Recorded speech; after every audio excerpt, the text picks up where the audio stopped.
નમસ્કાર મિત્રો, વર્ષ 2026 ગુજરાતના ખેડૂતો માટે ઘણી નવી તકો લઈને આવ્યું છે। આજે આપણે આઈ ખેડૂત પોર્ટલ પર આવેલી એવી ટોપ 10 નવી યોજનાઓ વિશે વાત કરીશું જે સાચા અર્થમાં ગુજરાતની ખેતીનું ચિત્ર બદલી શકે છે। તો ચાલો વિગતવાર સમજીએ નવું શું છે। સૌથી પહેલો સવાલ એ થાય કે 2026માં નવું શું છે। જુઓ, ગુજરાત સરકારે આઈ ખેડૂત પોર્ટલને એક મોટું અપડેટ આપ્યું છે। આનો સીધો અર્થ એ છે કે હવે ખેડૂતો માટે ખેતીના આધુનિક સાધનો ખરીદવા અને આર્થિક મદદ મેળવવી વધુ સરળ બનશે। હવે તમે વધુ સબસિડી સાથે નવી ટેકનોલોજીનો લાભ લઈ શકશો। યોજનાઓનું વર્ગીકરણ। આ બધી યોજનાઓને સમજવા માટે આપણે તેને 5 મુખ્ય ભાગમાં વહેંચી છે। પોર્ટલનું નવું અપડેટ, આધુનિક ખેતીના સાધનો પર સહાય, પાક અને જમીનનું રક્ષણ, પશુપાલન અને પ્રાકૃતિક ખેતી, અને છેલ્લે અરજી માટે જરૂરી ડોક્યુમેન્ટ્સ। મુખ્ય ફોકસ।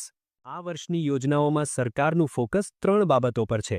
40% ભાર યાંત્રિકીકરણ એટલે કે મશીનરી પર છે, 30% પાક સંરક્ષણ પર અને બાકીના 30% પશુપાલન તથા ટકાઉ ખેતી પર છે। એટલે કે બધું જ એકદમ બેલેન્સમાં છે। ભાગ 1, આધુનિક સાધનો અને ટેકનોલોજી। સૌથી પહેલા વાત કરીએ એવા સાધનોની જે તમારી મહેનત ઘટાડશે અને ઉત્પાદન વધારશે। સરકાર નાના મોટા દરેક સાધન પર મદદ કરી રહી છે। પછી તે ટ્રેક્ટર હોય, થ્રેશર હોય કે પાકને માર્કેટ સુધી પહોંચાડવા માટેનું માલવાહક વાહન।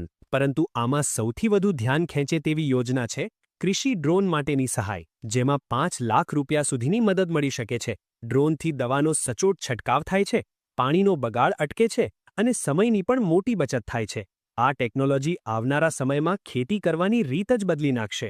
ભાગ 2, પાક અને ખેતરની સુરક્ષા। સાધનો તો આવી ગયા, પણ ખેતરમાં ઉભેલા પાકને જંગલી પ્રાણીઓથી બચાવવો પણ એટલો જ જરૂરી છે। રોજ અને ભૂંડ જેવા પ્રાણીઓના ત્રાસથી બચવા માટે સરકાર 3 મોટી યોજનાઓ લાવી છે।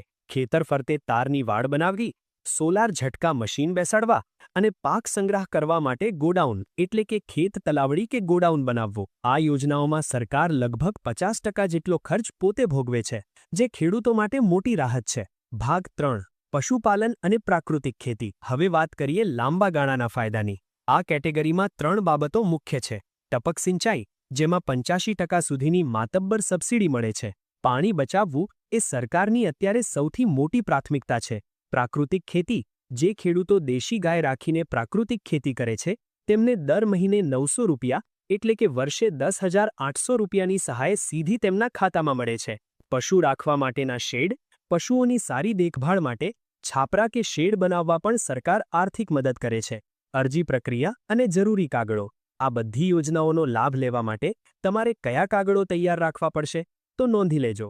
આધાર કાર્ડ, જમીનના 7 બાર અને 8 અના ઉતારા, બેંક પાસબુકની નકલ, IFSC કોડ સાથે અને એક ચાલુ મોબાઈલ નંબર જેના પર OTP આવશે। બસ આટલી તૈયારી હશે તો આઈ ખેડૂત પોર્ટલ પર તમારી અરજી ફટાફટ થઈ જશે। મિત્રો, 2026નું આ અપડેટ ખેડૂતોને આધુનિક બનાવવા અને આર્થિક રીતે મજબૂત કરવા માટે છે। તો હવે સવાલ એ છે કે તમારી ખેતીને એક ડગલું આગળ લઈ જવા માટે તમે આમાંથી કઈ યોજના પસંદ કરશો? કોમેન્ટમાં જરૂર જણાવજો।